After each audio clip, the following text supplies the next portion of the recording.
Welcome, fellow detectives, to another video on the researcher's first murder. And today, after discussing all the picture postcard sites, I linked this video here. As this is a review, I'm gonna spoil something, so beware of that. Otherwise, jump to the other videos I provided on my channel and check out the tips I give you there. And maybe that helps you solving this puzzle, and you can come back later and watch the full review and kind of discuss with me in the comments whether you liked it or not. And enjoy the video. We're gonna look at the mechanics for the text, at least those that are worth of discussing in my opinion. And we're gonna start with the best example of how to up everyone to end each page with an open sentence. That is so difficult because all the pages end with an open end and they begin mostly with a single word. I don't know if it's all of them, but most of them end with a single word and then a full stop. Some pages even begin with the same word, so it is way more difficult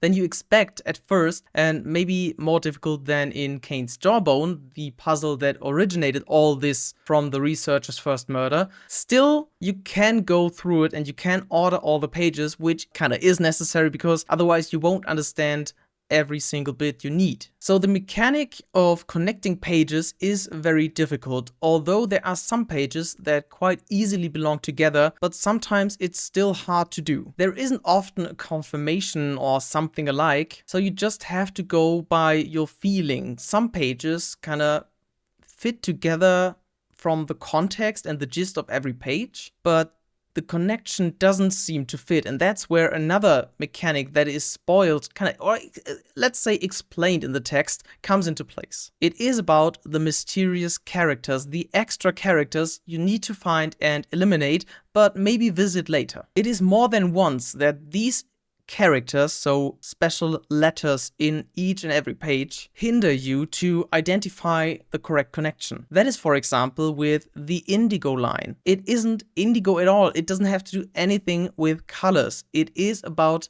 inigo. So there is a spare D on this page and it is the inigo line. Funny how this references kinda How I Met Your Mother, and maybe that helps you kind of understand what I mean. And it also gives you the motivation for something in the puzzle. I won't tell you more. If you are stuck and you cannot find more connections, maybe lean back and read every page and look for words that would make sense if you take out one letter and the sentence kind of course it changes its meaning, but still it works and kind of gives you something else, like inigo, indigo. There shouldn't be too many options on each and every page, so that might be a good thing to kind of work with. And it also might reveal some new connections, as I just explained. And this mechanic is written down in the book somewhere where he talks about, I think, Dickens, that threw extra characters in, but with no actual meaning for the plot. And that's the same, but character in a different way, as it means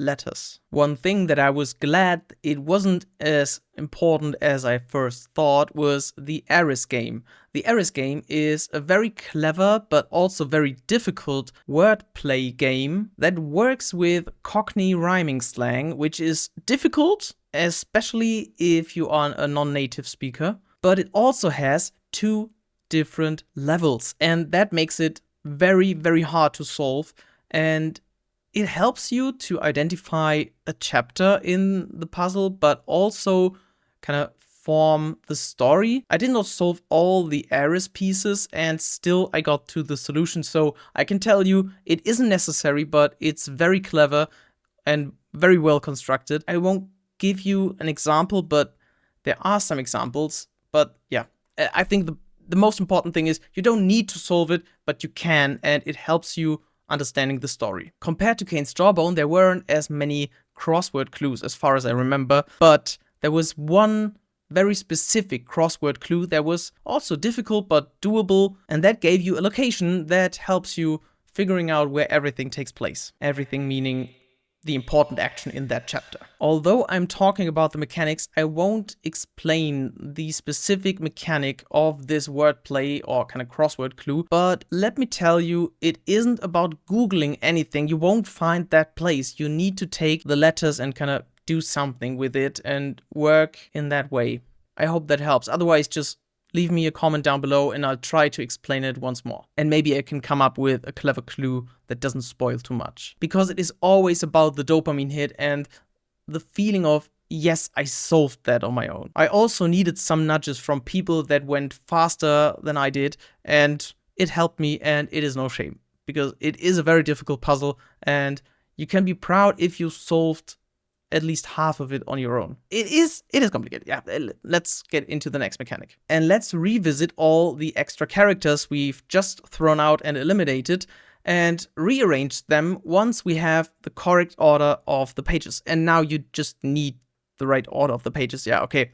It is important and it is quite essential. Imagine this, we line up all the letters, and you can do that in a spreadsheet, for example. I linked one in all the other videos down below, so check out those videos. That might give you a nice template that you can kind of edit and work around. It gives you another message, and this guides you to a non-text mechanic, but some additional math. And it requires the understanding of the text once more, because you need to solve one chapter to progress from now. It is like an obstacle you need a key for, and this key is this specific chapter taking place in a place that is similar to Alaska in some way. Also one of my favorite chapters because it was very well written and it had a nice mechanic inside the telling of the story. Luckily, I also did a full video on that mechanic, so you can watch it if you just need it or kind of get some tips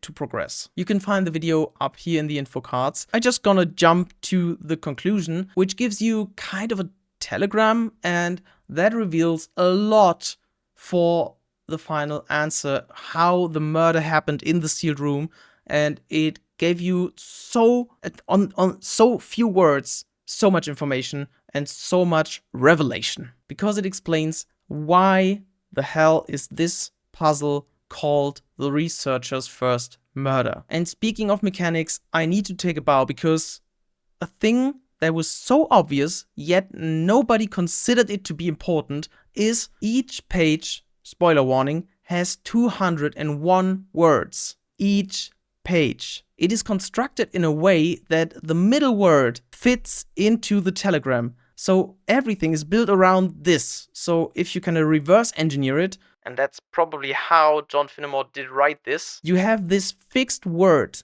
in the middle of each page, not in the kind of middle, but like the 101st word of each page is important. And he constructed everything around it, and it still works, and it is there, but you don't know it yet.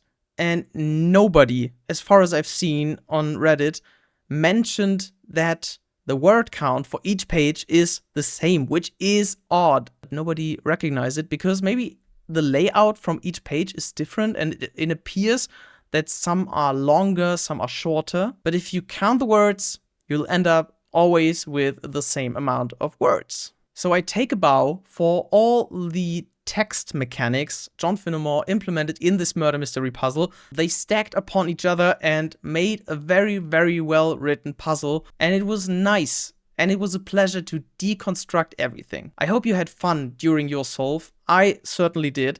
And if you enjoyed the videos, hit that like button, subscribe to the channel, share the video, comment your thoughts about these mechanics, and we see each other in the next video. Stay tuned. I hope you're well. Bye.